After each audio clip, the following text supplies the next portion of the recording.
Story number 2. Why not make a deal with illegals or immigrants, period, asylum seekers? Why not make a deal? This story is has some meaning to it. It has some potential to be bigger because some people don't understand the United States immigration policies. You have a lot of illegals here, and it's going to cost money to deport them. So some people I guess some people say, why not make a deal where you can get this cheap labor, you can tax the people, the companies that have already been using cheap labor, and why not just make a deal to where somehow, some way you could work with the illegals? You got to look at it this way. Companies spend overseas, they get cheap labor at a cheap rate. Why not start institutionalizing or making a deal with illegals or asylum seekers to where they can work for about the same amount that they're working for in China if they want to work? And that's what it seems like in this story. I mean, you got to look at the fact. Look at what's happening when you take an aggressive stance on illegals or people who are in the country undocumented, however you want to call it. They have to spend money on Medicare. Nobody else, no other citizens want to take the jobs that they're doing. Businesses are saying that they need this cheap labor. So why not, as any administration or any politician or any business owner or businessman in the White House, why not find a way to restructure or reform immigration to where it kind of accommodates to where you're having people die just to get into the country.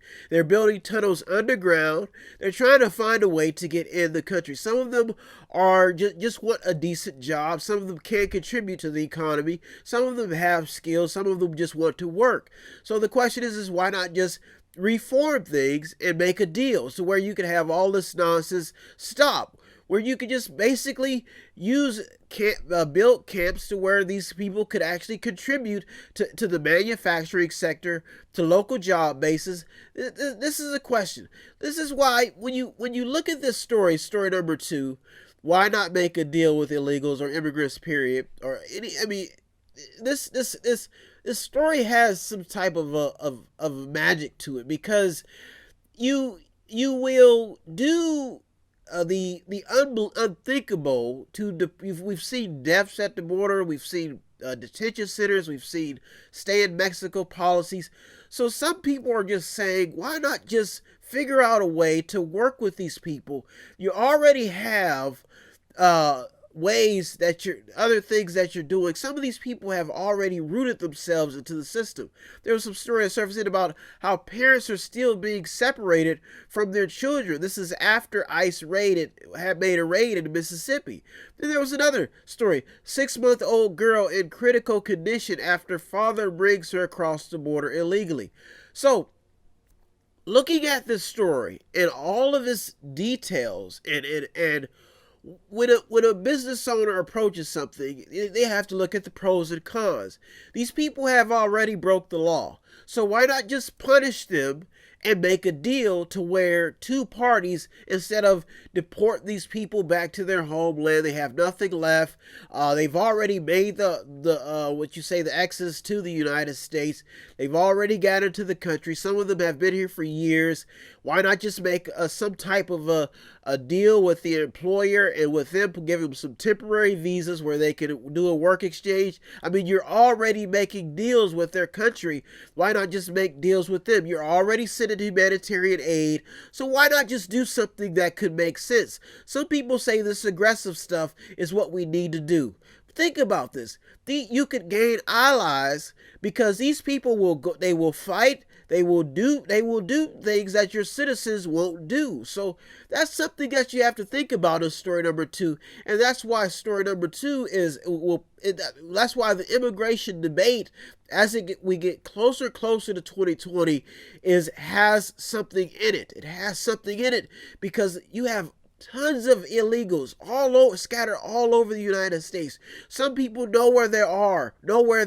Some people have become friends with these people. So So we have to ask ourselves is why don't you just make a deal? And that's why story number 2 has some meaning. Migrant families are being separated under Remain in Mexico policy. So they're still being separated even under Remain in Mexico policies.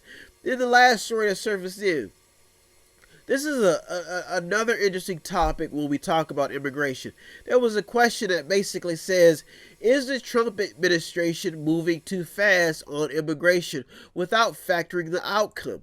That's why I say, is it fair to start punishing a child first before you actually figure out what the child is actually doing? You can watch a child or someone, you can watch a con artist or somebody who wants to break the law. And is it better just to figure out what it is that they want out of at the negotiating table rather than punishing them first or seeking you even see this with African Americans in the police. Why not just instead of shooting first, or just figure out what is actually going on in the situation? Mediation.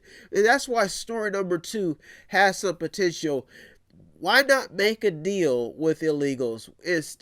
Why not find a way to stop exhausting the justice system, exhausting the taxpayer dollars, and just figure out a way to negotiate with people? Or do you just drop the gavel and say you've broken the law, that's it, cut you off? Some of these, but I think what's amazing about story number 2 is some of these people are actually seeking asylum.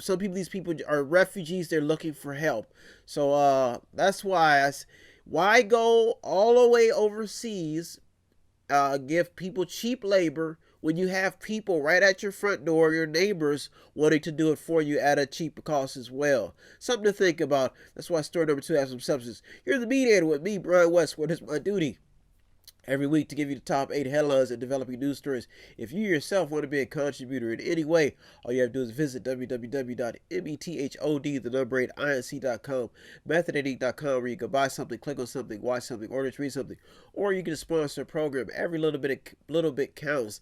I've been here constantly navigating story after story, probably 50 to 200, over 200 stories every week for the greater good of mankind, for the greater good for you. And if you want to be a contributor, help out, and anything we do here in the arts, in regards to programs and the community, everything, all you have to do is visit www.methodinc.com, methodinc.com, where you can buy something, click on something, watch something, or just read something, or you can just sponsor a program. I constantly remind my audience that the journalists, people on the front line, deserve all the credit. I'm just the mediator, standing in the middle, finding the right stories that are beneficial to your cause, that keep you informed. You may have your own radio program, your own news program, or you just may want to see the stories that almost made it in, and everything, and the stories that did make it in. You can also go to the website and navigate as well. You get something everywhere. So if you want to do that, if you want to help out, all you have to do is visit www.methodinc.com, methodinc.com, where you can buy something, click on something, watch something, or just read something. If you need help, then dial your operator. Have no fear, fellow citizens. The Mediator is here.